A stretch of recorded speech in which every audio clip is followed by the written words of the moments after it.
Question 52. What commitments do church members have to each other?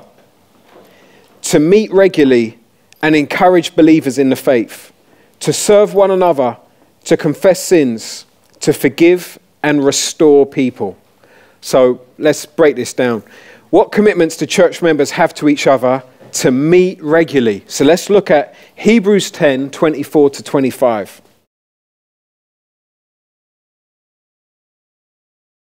What is a habit we are to avoid?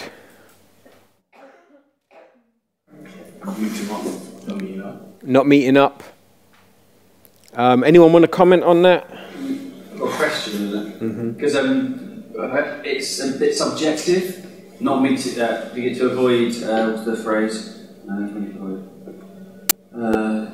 Let's not give up meeting together. So if you come like twice a month, you're not giving up. I mean, twice a month. So that's quite a lot of times, isn't it? It's like over 25 a year. So they're not giving up. And how does that fit in with the Old Testament, like keeping the Sabbath? Because that's easier, isn't it? There's one Sabbath every week, so it's like numerically accountable. Whereas this seems a little bit more subjective.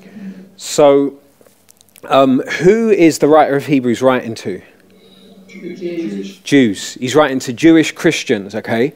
So, for a Jewish Christian, what are they, and you say, don't give up meeting together, at the very least, what would a Jewish Christian think? Weekly. So what would Jews do religiously? The Sabbath, right? So once a week you celebrate the Sabbath and you go to synagogue or you go to the temple, so what I would say is that from the context, at the very least, we could safely say, at the very least, this means every week be meeting with the brothers and sisters.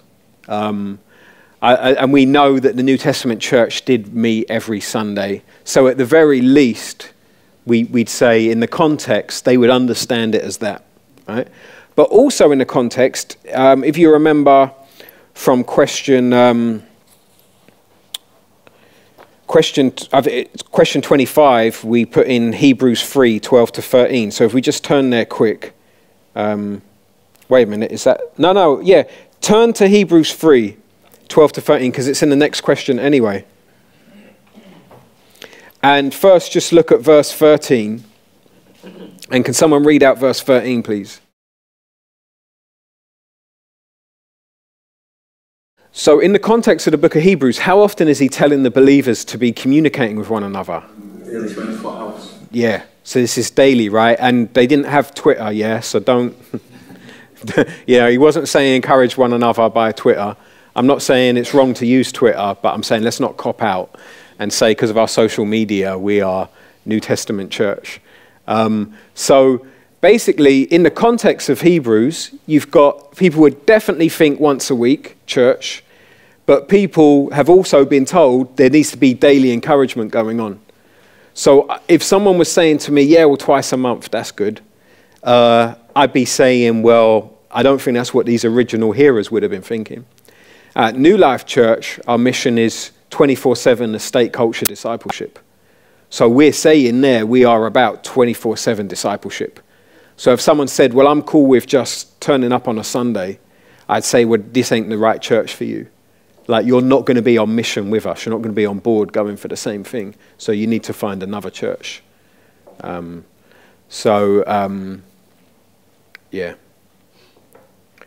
Okay. Any other comments on that, meeting regularly? Anyone got any testimonies of how you might have changed in your life from not meeting regularly to meeting regularly and the difference you saw in your life? I'd just probably like to say that I think sometimes fellowship and meeting up regularly can be seen as meeting the needs of others. Meeting the needs for myself, primarily. So I'm not going to go fellowship because I'm cool, I'm alright, and I don't know, Arsenal playing tonight, so I'd rather, I don't need it, I'm good, you know what I mean? But I think that's quite a selfish way to look at fellowship, especially when we realise that we're members of the body. So it's not so much as a part of the body, you know, I'm the head and I don't. Well, I'm not the head because Jesus is the head. I'm the hand and I don't have an itch at the moment, so I'm good. But I'm the right hand, but the left hand might have an itch and it might need scratching, and I'm the only part of the body that can do that. So I think it's helpful to remember that fellowship isn't just about my needs, it's also about meeting the needs of others. So when I do meet, it's about putting the other person before myself. So there's a twofold reason. And I'd like to add to that, I have noticed consistently people always miss stuff the time they really needed to be there. The devil is crafty, yeah? I don't want to give him too much credit because he's a muppet and he's only an angel, right? But he is crafty, yeah? And we know that from Genesis 1. And so many times you have a sermon prepared that would just really minister to a certain person's heart and they don't turn up that Sunday. So many times you have a men's meeting and a certain person doesn't turn up, and the way the conversation went, and no one knew the conversation was going to go that way, but the way it went, afterwards you're like, I'm gutted they weren't here, I'm gutted it weren't taped, because this would have been prophetic to that person.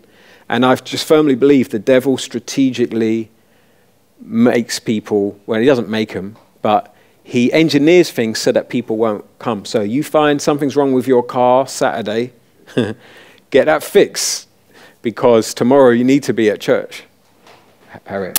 I was going to say there was two things that stood out to me about fellowship.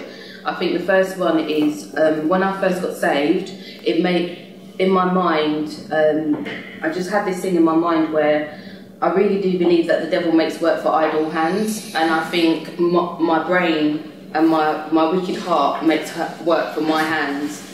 And so it really spurred me on into being in fellowship and going to meetings, because the time that I'm going to the meetings is the time that I could probably be sinning or find something to sin. And so it's more for, I know it sounds really bad, but it's more for me to get there, because if I'm doing that and my mind is occupied with that, my mind's not necessarily occupied with doing other things. I think we can find ourselves doing so many different things that maybe if we were doing, you know, engaged in some other way, it would prevent us from doing that. So I think it's more about keeping us occupied as well. And adding on to, because the word fellowship's been mentioned a few times, so fellowship is from the Greek word koinonia. Koinonia means partnership. Okay, so if you're two fishermen running a fishing business, you have gone into partnership together, you have gone into koinonia together, you are fellowshipping together with the purpose of fishing and selling those fish and making a profit. In the church, it's the same. We are fellowshipping around a common purpose, which we will come on to when we do the module on mission, urban mission. But I think it's worth pointing out, because sometimes some people stop coming to church meetings and then inviting friends of theirs who are also stopped coming to church meetings round to their house or their flat, and then they say to them, well, we're having fellowship, aren't we? And if you define fellowship as we're just chilling out in the living room, and if you're defining it as, and then we slag off to church, okay, which tends to happen in those settings, then I would say, yes, you are having fellowship, but it's you're partnering together on the wrong thing, and it's going to destroy the church. But we're supposed to be partnering together for the gospel. Could I just say the second part of that? Because I work full-time, I work 40 hours a week. So my colleagues, I work in a very small environment. There was only 6 of us. So I spend 40 hours a week with my colleagues. And they're not, you know, they're not terrible people or anything. They're really nice. And last week we had a catechism question about people who, I think people who influence us or something like that. But it made me think of one of my particular colleagues who I have a lot of respect for, but he's an atheist. But he's got some really social views that really do shape the way I think. And I've noticed that I've actually changed the way I think just by working with him for the last 5 years. But I need to be careful not to take on board things that are not in line with the Bible. So it's okay to be social, but there has to be a line drawn, do you know what I mean? Because he's not trying to be a Christian and I'm not trying to be an atheist, and sometimes that gets entangled. But what I was trying to say is I spend 40 hours a week with these people, and coming to this course has helped me realise that I need to be able to balance that out. And I'm not, even though I do get the opportunity to go to services and go to prayer meeting and stuff like that, it's imbalanced. And if I'm pouring all of myself into these 40 hours a week and into these people, how much more so should I really be doing that in the church context? So complaining about church being 3 hours long when I'm doing 40 hours, or prayer meetings 2 hours, and let's say community groups 2 hours, it's a fraction of what I'm getting out of being at work and gaining from these people. Not that they're bad, but it's not balanced. And so there has to be some way of being able to balance it out. Otherwise, those people will draw you more. And if you're not coming to church at all, so you are dropping a service, let's say you only come twice a week, that's 6 hours less of church and 80 hours more of being in the council of the ungodly. Do you know what I mean? It's really imbalanced, and I think this London life causes us to really, really compromise, and it makes it, that's why we can be so biblically illiterate and have no understanding of church, because if I've had conversations with people where they say church is too long, and for them 1 hour is sufficient, but then they work 80 hours a week, which you think is impossible, but they do. But church is too long because it's 1 hour. And they actually said to me, I spend too much time in church for themselves. That 1 hour is too long in church, and I don't get to spend enough time with my own family. It's hard. And what can also happen is whereby you're in the workplace and you're like, well, I've got to keep my mind pure. And so then what you do is on your lunch break and on your way to work, you listen to Christian teachings on the iPod, iPhone, whatever, which is a good thing. But what can easily happen is we end up not having fellowship with Christians in the week, but we've got our plastic pastors. Like some of you remember back in the day, if you were a gunner when I was, we got the mickey taken out of us for having plastic fans. Because we had one part of the stadium that was just these pictures of faces. And people would say, plastic fans. But some of us have plastic pastors in that we're like, well, I've got John Piper on here, he's my pastor. And, but then we're not meeting up with people in the church who can actually say to us, brother, I'm worried about you right now. Because John Piper's never going to say that to you because he doesn't know who you are. And the other thing is John Piper says something that's a bit too convicting, you can pause it. And, so. Yeah, that's exactly what happened to me. When I first got saved and when I was first coming to church, because of my work schedule, I was only able to be there once every 3 weeks, which meant that not only was I not able to build relationships with people to get that fellowship throughout the week, but if I had a week where I didn't want to go to church or if I was ill, then it would be 6 weeks before I was then back in church. And that was the only, other than, whether it's music or podcasts, that was the only food I was getting. So I didn't have the balance because I was in the world with people at work who have seen my life for X amount of years and behave in a certain way. So me now coming in and trying to change that behaviour with no ongoing support was just incredibly difficult. And if you're not in your word and not praying, then it becomes even harder. And as that time goes on, it just became even more difficult. And I think going back to what you were saying before, it's still difficult. Even now, there's times where the temptation arises for you to not want to come to church or to withdraw. But it's often those times that, like you said, you need to be doing the most. I don't think there's ever been a situation where I've not wanted to go to community group or I've not wanted to go to church and I haven't gone and been blessed or been glad that I went. If there's ever been a time where I've gone to church and I really wish I'd stayed there today. Do you know what I mean? It doesn't happen. So I think that it is really important. That fellowship is invaluable. Thanks for that testimony. That's really great.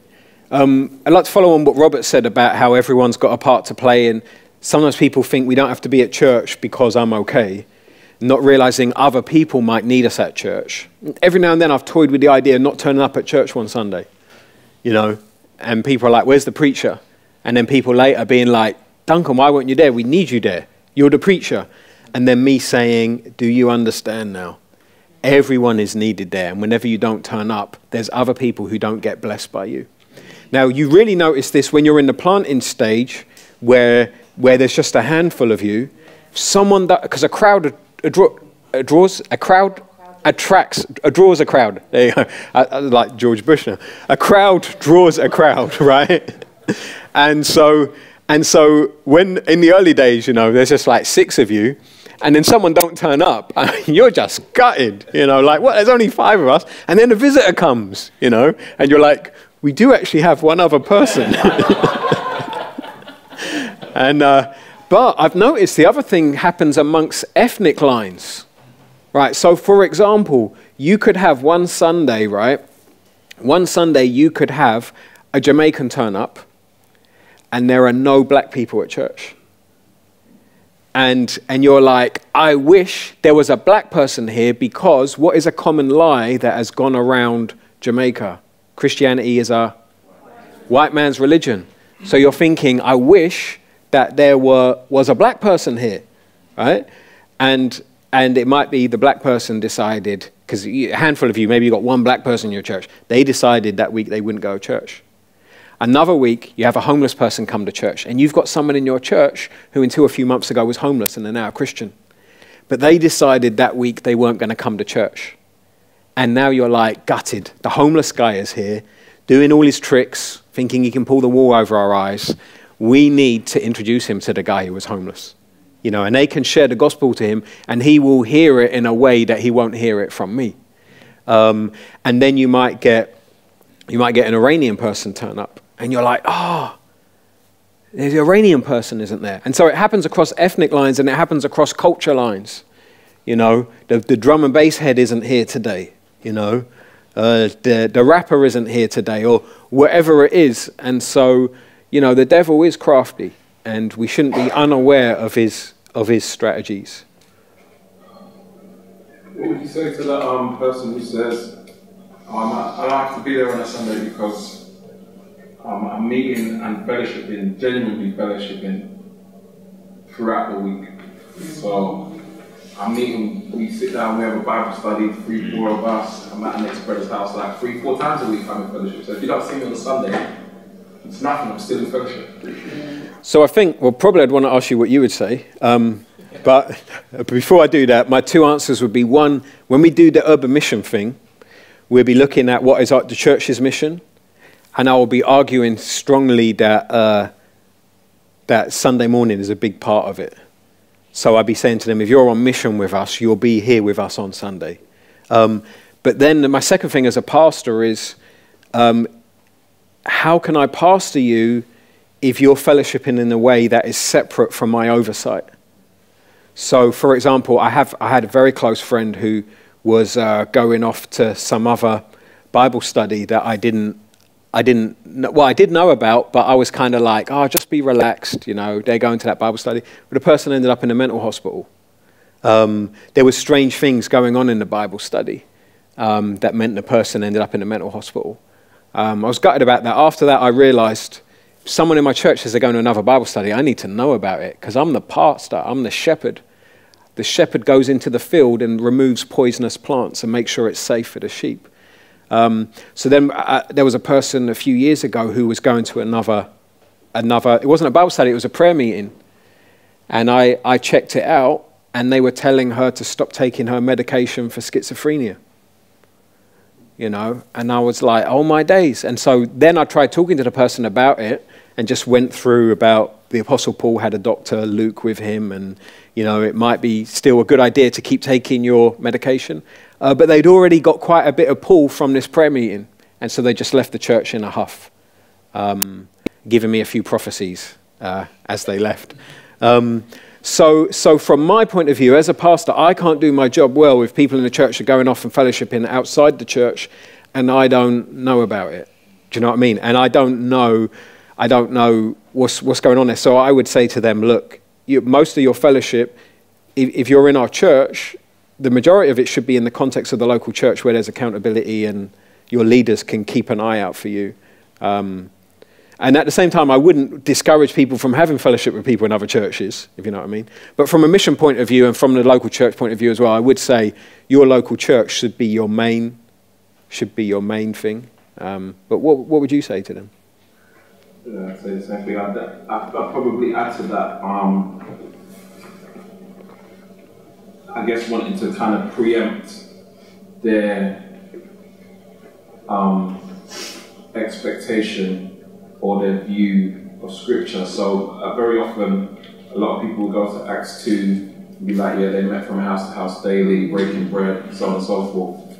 But I would acknowledge that and affirm that. But like you say, there's a pastoral dynamic that needs to be in place. And by Acts chapter 20, we don't see that same sort of emphasis on day-to-day, or the observation isn't made about their day-to-day activity. But in Acts 27, Paul says, on the first day of the week, when we were gathered together to break bread, Paul talked with them, intending to depart on the next day, and he prolonged his speech. So basically, there's an intentional gathering where they gather and they acknowledge their relationship with one another and with Christ and the breaking of bread, and it's on the first day of the week, and obviously leadership is present. So at the very least, it must be there. Yeah, so Acts 27 shows them coming together on the first day of the week on the Sunday. Cool. I think the other thing is just to be mindful of if people are fellowshipping in friendship groups, one of the dangers of that is that you don't get to mix with people who are different to you. And it means that, so one of the wonderful things about church is you're put in a place where you have to love people that are different to you, who you wouldn't naturally gravitate to, and that really grows you as a Christian. It really grows you, and that's the thing that when non-Christians come in, they go, wow, this is different. I haven't seen this anywhere else. Whereas if they come to your friendship group and they see all of you are into Xbox and hip hop, they're not going to be like, wow, I've never seen nothing like this before. You know, they're just going to be like, well, there's no swearing in your lyrics. That's a bit bait. So, but if they see that you are guys who are into hip hop and you're friends with the 70-year-old posh lady, you know, then they're going to be like, what's going on here? And when they see you going around our house for tea, they're going to be like, what's going on here? And then the music you're listening to starts making a lot more sense.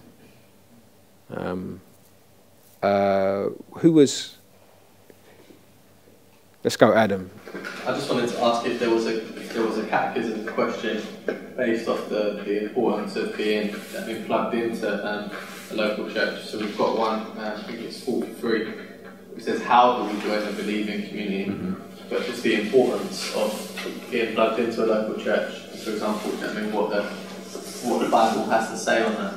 Because obviously it's about much more than just fellowship that you're getting at Bible study, but that added element of pastoral care and accountability and all that stuff. Is there anywhere within the catechism that perhaps we have to refer to that we can take somebody? I mean, I suppose the most obvious one would be the bit about how should the believing community be organised. In question 44, into churches consisting of elders, deacons and members. And then everything else after this point is assuming that this is within the context of the church. But it'd be something to think about. Maybe at the end of the catechism you could give feedback if you think it's clear enough or if it needs to be clearer. Robert. Just quickly.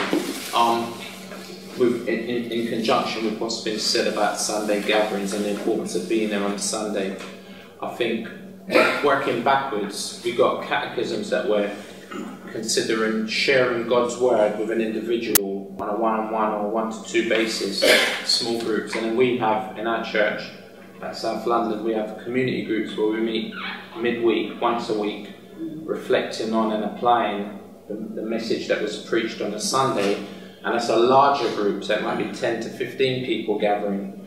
But the first category that I mentioned and the second category is a lot of interaction. It's a lot of, well, this is what I think, well, you know, what do you think? And, well, this is what the scripture says, and we can talk about, you know what I'm saying, what was said, and again, trying to apply it. But I think on a Sunday morning or whenever it is you meet, we meet on Sunday afternoon, what you're exposed to in terms of God's word is not just kind of little personal one-on-one. It's not just 15 people kind of gathering and kind of chopping up what has already been kind of preached. You got to have something preached to chop up. So on a Sunday, we're not discussing the word. The word is being proclaimed, it's being preached, it's being declared, and it's not debatable. You know what I mean, in that sense. And I think there's something about shepherding with regards to sitting under the declared, preached, authoritative word of God that contributes also to a person's development. So Paul says to Timothy in 2 Timothy 4 verse 2 to preach and declare that word in that sense. And that's to Timothy, but then also we look at those who are being preached to as just as important. And so I'd add on the Sunday, particularly, at least as far as we're concerned, the message is being declared in a very unique way, and that way needs to be appreciated and appropriated by every member, including the leaders. Thanks. Okay, so what commitments do church members have to each other to meet regularly and encourage believers in the faith? So let's look at that second one now. Hebrews 3:12 to 13.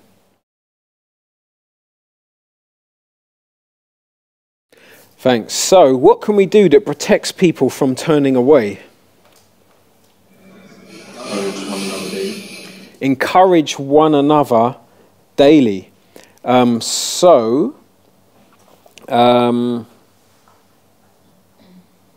the Catechism it says encourage believers in the faith, because I think when it says to encourage one another, that's what it means. It means encouraging them in the faith. Now I know when we hear encourage, we think that just means saying, hey, you did a good job. You know, the way you set up the sound today was really good. Now that is encouraging and that's a good thing to do, but the thing that stops you having an unbelieving heart is being encouraged in the faith. Yeah, so it doesn't mean big up people, yeah, that, you know, it means encourage them in the faith. So we're always pointing people to the gospel and helping people see the lies that they're believing, the lies that sin is telling them and their heart is getting hardened about. We're trying to encourage them with the gospel instead.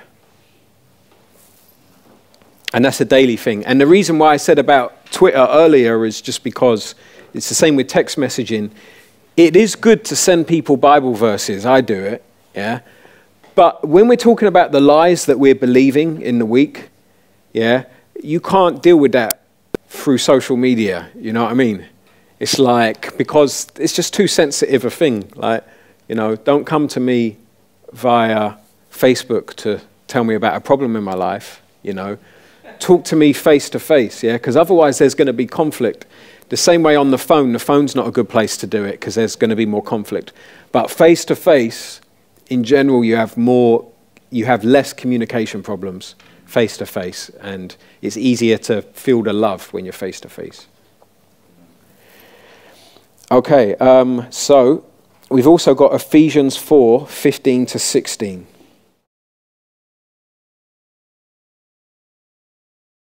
What must we speak to each other in order for the church to grow? The truth in love. So Shane, do you want to say what you was trying to say earlier? Yeah, no.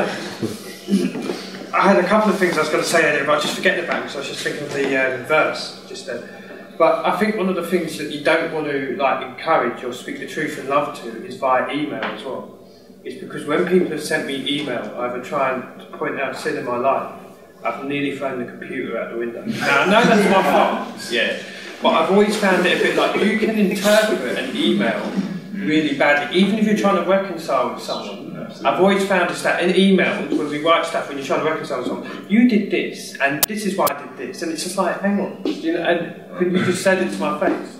So that's what I wanted to say, is that emails is the worst form. I mean, emails is, sorry, I'm even thinking of the email now. It's a very good point. Don't do this. Don't speak the truth in love via email. Yeah. I do think it's a good point, Shane. I think sometimes it can be subjective and that relation with that person, because sometimes someone could do it by email and then say, all right, cool, but I also want to talk to you because they may be fearful or kind of like maybe stepping to you straight away and being like, you know, maybe there's been, I'm not saying specifically for you, but sometimes there could be like fear factors in place where that person may not be confident to approach you straight away, face to face, so they feel more confident in laying out how they actually feel, like whether it be through email. I'm not saying email may be the best use of media, but maybe, I don't know, a letter or something, and just stating how they feel, and then maybe another step could be then to talk to you about the issues that they've raised. I don't agree. I'm sorry. I think that different things work for different people. Well, let's just see. Does anyone here have a good experience where someone has corrected you by email? They said there's a problem by email and it's worked well. Just show of hands. Who's had a good experience of that? 2 people, 3 people. Okay. Who has had bad experiences of it done by email? Okay. Right. So I'd say the Bible doesn't prescribe, you know, whether to do it by email or not. But I would say that the anecdotal evidence in this classroom and just across churches everywhere is that email is really dangerous. So I've actually said to people at New Life, I said, if you want to cause division in this church and destroy it, write by email when you've got problems with people, because it will. And I mean, like, there's people around here who've been stabbed and whatnot because of Facebook, you know. So it's like, we do have to be really careful. So if you have decided you are going to do email, what I would say is that email has to be the most carefully crafted email that you've ever written in your life. And you have to have slept over it, prayed hard over it, really searched the scriptures over it, because, you know, it is a very dangerous thing. And the other thing is, it can cause your brother to stumble. So don't just think about yourself, but think about the other person. Because when you get a bad email, what's your first reaction? Reread it. You reply straight away. Now just see, when you get a bad email, who reads each word carefully of that bad email? You do. Okay, Ephraim does. So who skims it? Yeah, I skim it. And then often I won't reread it. I find that you actually, it's so funny, because that's exactly what happens to me. If I have a bad email, from the immediate tone that I can see it's going bad, I'm not even reading it anymore. I'm reading what I believe that the email says, and even though it's in front of me, it's like my eyes are no longer connecting to it. I'm reading what I believe you've said and how you've said it. I think it's one of the most horrible email text. Yeah. I think it's one of the most horrible experiences ever, because it's there and there's no, and then. So maybe most people respond by email. I can't even respond by email. As soon as I see it and it hits my phone or it hits the desktop, I'm immediately on the phone. Yeah, I close the email and then I say to the person, can we meet up and talk? Because I can remember word for word emails I've been sent from years ago that proper hurt. Like, and I remember, whereas when I've had face-to-face with people, people have said out of order things to me, but I don't remember them so much. Whereas the email thing, I remember sitting there and being like, oh my goodness. Like, and they couldn't see my face as I did that. So they couldn't see, oh wow, I've really hurt him here. But lots of good things around the room. So let's hear.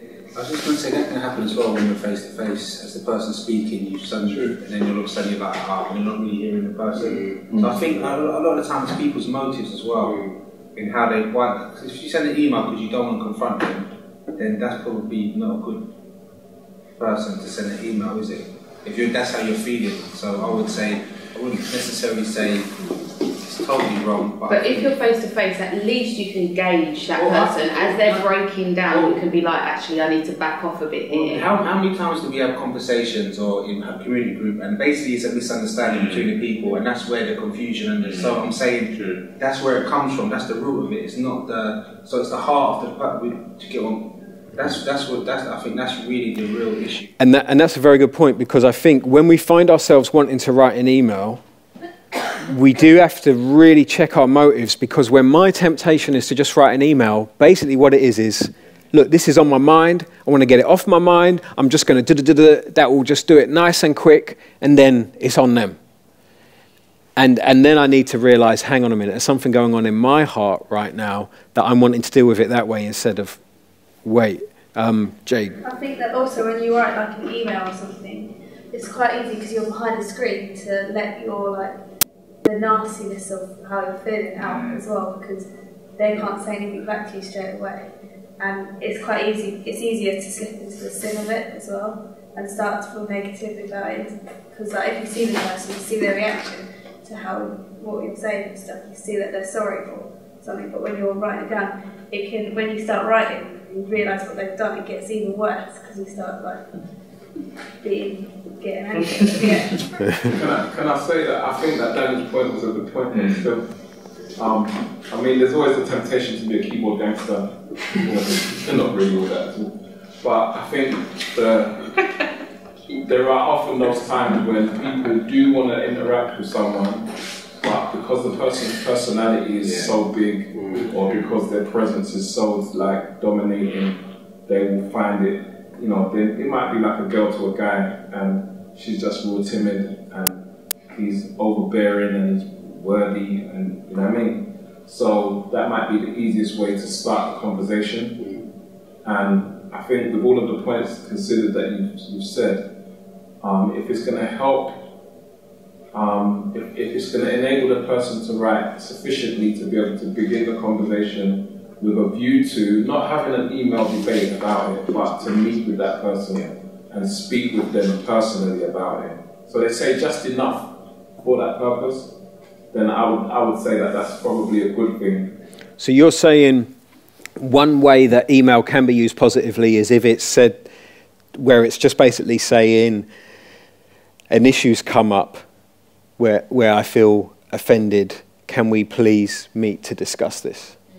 As opposed to an email that says, I feel hurt by you doing this and that, and I feel it's because you're too much like this and you don't take me into consideration, rare.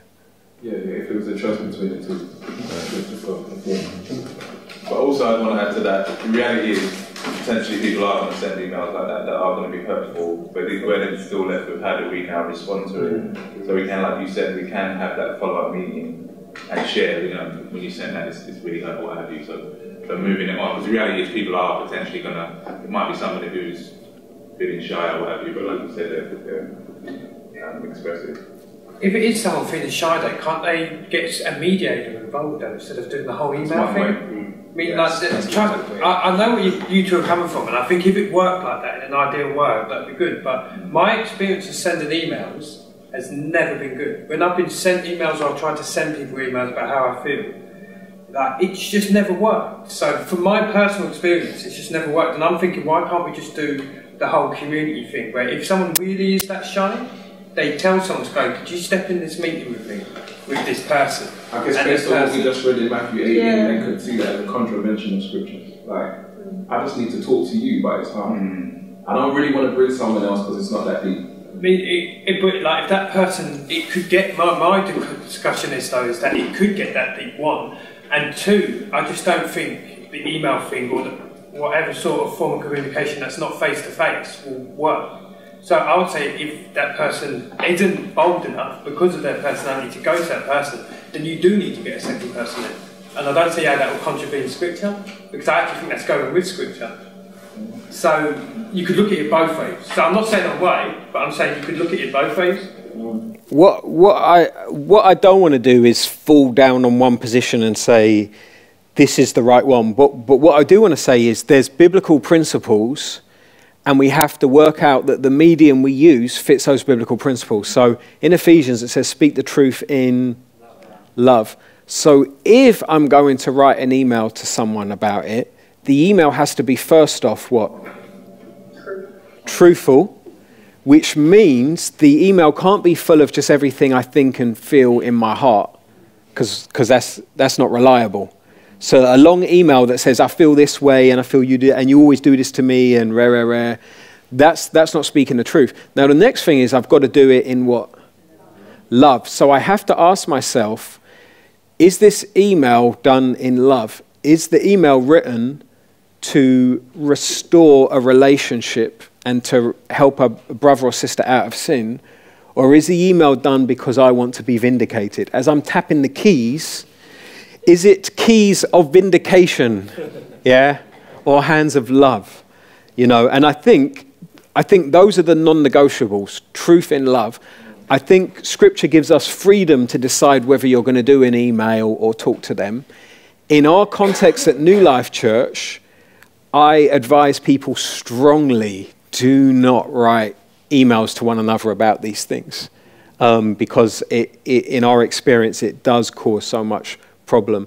But I would not want people walking away from the ministry program, if you've decided in your context that there's a place for email, I wouldn't want you thinking I'm saying, no, you're wrong. Adam. Yeah, just like you said, I think it depends on the context. I agree. And Harry said that it's always better to have that face-to-face interaction, because there's so much of your body language and the tone and all that stuff kind of comes into it. But I think it does depend on the individual context, and it can be helpful. So, for example, you know, I mean, my mum had an affair and moved to New Zealand, and we didn't talk for a year. You know, I mean, it provided a really useful bridge to opening up that dialogue and communication. Like that relationship was so damaged that the idea of a phone call, being in the same room, wasn't going to happen. Now, I wouldn't recommend, hashing out all those issues and trying to resolve that by email, but it can provide a real bridge. I'd just say that with any form of, impersonal or electronic media, whether it's email or text or whatever, you just have to be really, really, really careful with it. You know what I mean? And be really wise about what you say, because it can be interpreted in so many different ways. So I just think you need to be really wise with it. I think we've got the example of Paul writing to the Corinthians as well, haven't you, where he opens up the letter with, I thank God daily for you.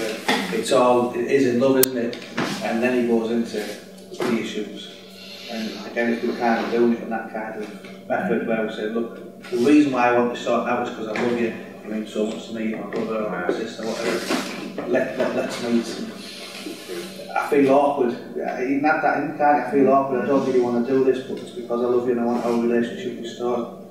Would be a better way if you worked in it, but again, I feel safer doing that, because if I receive one of those emails, I'd be like, well, what have I done? Was it this? Was it that? Was it the other? And I'd just be stressed out the whole week until we left the coffee, you see. So there's total confidence there. And I think with Paul writing a letter, it's also worth bearing in mind in the ancient world how letters were written. There's actually a book about this. It's maybe published under IVP or something, and basically saying how letters took a long time to write. And you would either have your writer with you, or you would, or you're doing the writing yourself, but you've got your parchment, that you are, costs a lot of money, and you are taking time over the letter. You stop off at one town, you sit under a tree, and you go, and then you write a few lines, and then you roll it up, and then you go about your business, and then later you write more. Whereas one of the dangers with our technology these days is that we can rattle off stuff real quick with the knee-jerk reaction. Also, if you're going to write an email, you've got to definitely check the grammar. That's true. You get one comma somewhere, that's it. Yeah, we to change the context. Grammar seems to be, they don't seem to use grammar anymore, do they? There's no full stop and a comma, it's just like, text is even worse. It's like, I don't know what to say, and then you realise it's actually having a go at you. You feel encouraged. Okay, so what commitments do church members have to each other? To meet regularly and encourage believers in the faith, to serve one another. So let's look at Galatians 5:13. And whilst you're turning there, because I didn't really mention it strong enough from that last point, but it's the speaking the truth in love to one another that is the means by which the church grows, according to that verse in Ephesians. So if we don't speak the truth in love to one another, the church doesn't actually grow, which has a lot of implications for our church life and the kind of church cultures we want to bring. How should we use our freedom? To serve one another. I mean, that's big, right? I mean, how do we want to use our freedom? To serve ourselves. And a lot of the issues, as we've talked, you see, we spent a lot of time on this question, the question before, and the other week on a question where we ended up talking about membership. A lot of the problems arise because we think we're free agents and I want whatever I want, right? I'm a consumer. I want to be able to pick out the kind of worship I want, the kind of Bible teaching I want, and the kind of friends I want. So therefore, I go to this church on a Sunday morning because of their worship.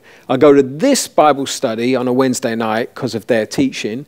And I hang around with this group of friends in the week because I like them. And when you try talking to someone about it, they say, well, it's my freedom. And what Paul is saying here is use your freedom to serve people. So that freedom you have, use it to serve. So this is total opposite. Okay. What commitments do church members have to each other? To meet regularly and encourage believers in the faith, to serve one another, to confess sins. So let's look at James 5:16.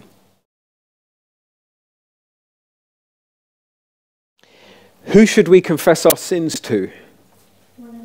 One another. So we're not Roman Catholics. We don't go in a booth and confess to a priest. But we are supposed to confess sins to one another. Just a quick question on that. That's in, please. What I found from my experience with catechising people is that they say, yeah, I'll confess sins, but then I find that person has let me down, so I don't trust them. So what I usually, just because you might get this, because a lot of people are like, I don't trust people. So the thing that I take people to is 1 Corinthians 13, where it says, love always hopes, it always trusts, it never holds record of wrong. So, because I found in our context that people are like, I can do it, but I don't trust them. So I'm like, well, love always trusts, it always hopes. There's something in our hearts, even if they have let us down, when you basically need to deal with it. So I just to understand where they're coming from, are they saying, I don't trust that someone will keep this secret? They basically say like they always give, I've heard a similar story about 3 or 4 people, well, confess my sins to someone, then someone else come and told me about it, like, oh, you did this. That sort of like gossip. So in that case, I suppose I would say, do Matthew 18 and go to that person and say, I shared this with you and you've shared it with someone else. And for them to not make the mistake of now sharing that with you, which then means they're doing the same thing as the other person's done, and then the sin just spreads and the culture of that sin spreads. I suppose the other thing is, in terms of if someone's confessing sin themselves, by their own admission, they're acknowledging that they're not a trustworthy person because they're a sinner. So we also need to acknowledge that we are all sinners. And to not, I find this ever so hard. I find that I trust myself, but don't trust other people.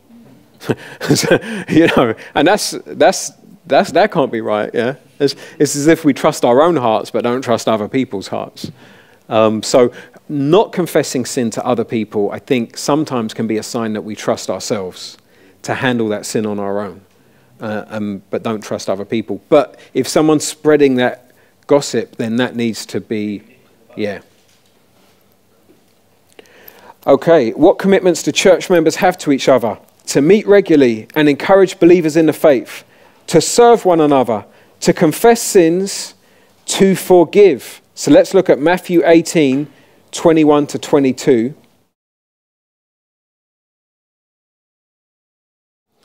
How many times should we forgive one another? 77. So 77 times, and this would be an example where Jesus is doing what? It's like hyperbole. He's not saying, once you've got to 78, then it's like, right, it's on now. But he's just making the point, look, don't limit it to 7. You just keep on forgiving them again and again. Wow, it's hard, right? But I find the reason why it's hard is because I'm self-righteous and think that I deserve to be forgiven by God and other people don't. So there's a lie there. The deceitfulness of sin tells you a lie. You deserve for God to show you mercy, but other people don't deserve your mercy. And so we apply to the gospel to that by reminding one another, don't forget, you're only forgiven because of God being merciful when you didn't deserve it. Therefore, you should forgive these people. And so that would be an example of how we encourage one another in the faith daily. I think the whole parable stuff was... Yeah, so the parable's really helpful, which we'll come on to in part 2, where the guy says to someone, pay back what you owe. And, yeah. So now, what commitments do church members have to each other? To meet regularly and encourage believers in the faith, to serve one another, to confess sins, to forgive, and restore people. So let's look at that last one, restore people. Let's go to Galatians 6, verses 1 to 2. So the question is, what should we do about other people's sins? So I was looking at this earlier and thinking if I need to reword this, but let's just see how it works as it is. What should we do about other people's sins? Or maybe I should change it to, what should we do when other people are caught in sin? I think that's how it should be reworded. What should we do when other people are caught in a sin? Restore them in a spirit of gentleness. That's key. Anything else that was there? Carrying their burdens.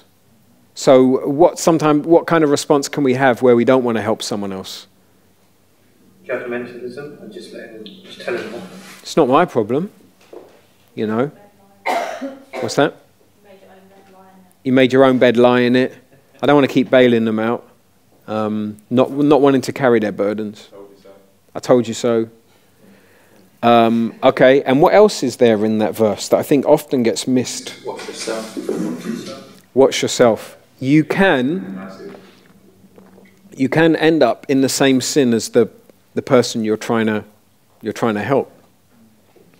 So watch yourself. I was going to say, Duncan, earlier on in 51, one of the things that we can do in terms of removing the plank from our own eye, is we were talking about it earlier, is removing the potential plank in my eye. So even if I search my heart and I feel like, okay, there isn't really anything between me and the Lord, and I don't have any sin that I'm walking in, I have to have an attitude that says, even though I may not have one now, I potentially will have a plank, and I probably will have a plank. So what that does is that affects my attitude before I actually even approach a person, and so that works in conjunction with watching yourself and just being aware of your own kind of potential sinfulness. So before you meet with someone, thinking, what are the ways I'm going to get tempted when I meet with this person? And being aware of how, in some ways, they might rub you up the wrong way. And realize I have a tendency to get impatient with this person. Or even when I meet with this person, I might start gossiping about people and that kind of thing. Or are you thinking something different? I was thinking something different, but I think that that also is helpful. Unless you wanted me to clarify what I was thinking. Give us an example of what one of the things could be, one of the potential planks. So, right, them guys have got their hands up. Did you want to add to that? Yeah, I just think that, just in a general sense, I'm a sinner and I'm approaching another sinner. And I think one of the things that Jesus said to the Pharisees is, you will literally point out people's issues because of your own self-righteousness, and you won't even lift a finger to help them to carry their burdens. And I think that's what this relates to potentially. And so just being cognizant of the fact that, the person that has sinned, God's desire, if they're a Christian, is to restore them. So in recognition of the fact that that's his desire, let that be also my desire. And I think what that does is that helps me to remove the plank. It helps me to remove any potential planks that I have, but it also helps me when I come alongside that person. I think it's a little bit like, when someone's had a bereavement. When you go alongside them and you've also had a bereavement, it helps them, doesn't it? So it's a little bit like, okay, you've fallen potentially, and You know, that could easily happen to me, or it possibly has already happened to me. And just, I think, just seeing it as a level playing field in that sense. And but I think your point, there are specific sins that I will possibly be tempted by as I'm even trying to help that brother or that sister at that moment. I think also is a good point. I was going to say, regards to carrying each other's burdens and stuff like that. I was going to say that sometimes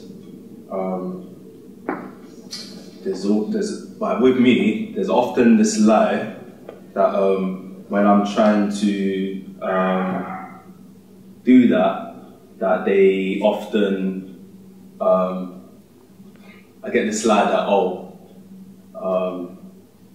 that certain people like to take my kindness for a weakness, kind of thing, and so because of that, I don't help out others because of that, because of the fact that that person's taken my kindness for a weakness. So why should I help you?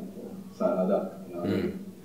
And Jonathan Edwards preached a sermon on that, where he was saying about helping the poor, and he was saying that a lot of people, their reasons for not helping the poor is, well, they will squander what I give them and such and such. And he went through all the excuses, and he said, haven't we all done this with Christ? We squandered what Christ has given us, we've rejected what Christ has given us, and yet he keeps showing us his love. And so he's saying with the motivation of that, we should still love. And at the same time, I think part of restoring someone gently can involve tough love as well. It can involve saying, I'm cutting you off with the money. I know I've always bailed you out before, but if we keep giving you money, your debt problem is going to get worse and worse. So we're actually going to lovingly say we're going to stop the money now. But the goal is what? Yeah, restoration. The goal is not, right, that's it, I've had enough. So we've got to be really careful about that. I just want to say that I think there may be times where watching yourself may mean that actually you're not the person to help that person, because I'm thinking particularly you stop taking drugs yourself, now this person's coming to say you've been a believer for a little while. You're now, on one hand, so you say, oh Mark, he used to struggle with drugs. This individual now also struggling with drugs, can you counsel them? Well, on one hand, it could be helpful in that, yes, I can understand where they're coming from and we can relate.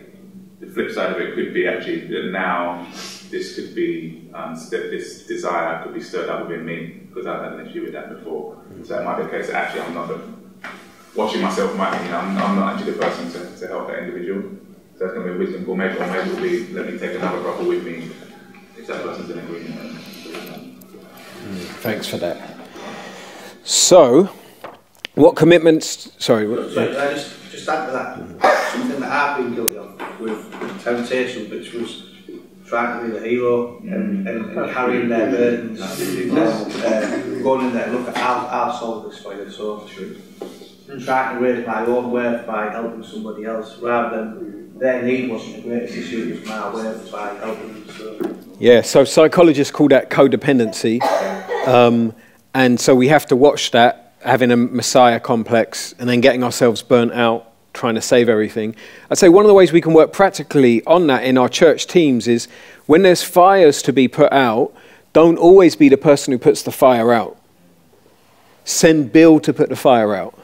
If Bill starts getting really good at putting the fires out, keep an eye on Bill, because Bill's going to start becoming the church firefighter. And then Bill will start getting tempted into thinking, look at all these fires I'm putting out.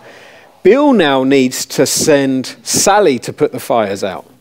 And Sally needs to start putting the fires out. Every now and then, Bill puts some fires out. And you need to keep sharing the firefighting duty so that no individual ends up becoming the church firefighter. Because who is the church firefighter? Jesus. So it's all about Jesus. And by working in teams and having multiple numbers of people doing stuff, it helps people to see it's not about the individual who's really good at counseling. It's about Jesus. Same way, our counseling should always be pointing people to Christ, helping people see the lies of sin that's hardening their heart and showing how the gospel speaks the truth to that. So our counseling is always pointing them to Jesus instead of our counseling pointing them to how good we are and what a great source of help we are to them. So what commitments do church members have to each other? To meet regularly and encourage believers in the faith, to serve one another, to confess sins, to forgive and restore people. So turn over the page. Got application questions here. Do any of these things seem difficult to you, and why? Are there any areas you can grow in? What specific ways can you serve others in the church this week? Would you like an accountability partner you can confess sins to? Now, I'd like you to turn to the teacher's guide about accountability. The Bible doesn't tell you you have to have an accountability partner. But some people find it helpful to have one, so they got someone they can confess sins to and get help to fight sin. In the teacher's guide there, I've written, if the person would like to have an accountability partner, it's a good idea to let them know that it will be down to them to make the accountability work. Now listen, I don't know if this is true. This is what I've heard and it makes sense to me. Because often someone who's accountable will start hiding from their accountability partner, and then later, who do they blame for why they're not doing so good? The accountability partner. But we're all responsible for our own sin, so it can be helpful to say, look, you've asked me to hold you accountable for these things, I will, but it's up to you to chase me up about it. That's how it works. That's what I've heard. I think that's right, but I don't know if Scripture actually teaches that principle. Maybe you can find it there in Scripture, I don't know. So again, this is one of those things, work it out for your own context, what works well with you guys. And then from the further study in the 1689 Second London Baptist Confession, chapter 26.12 says, as all believers are bound to join themselves to particular churches when and where they have opportunity to do so. So right there, 400 years ago, they're saying Christians have a duty to bind themselves to churches, which touches on what we were talking about earlier. Okay, so turn to the person next to you and do those questions and then pray together.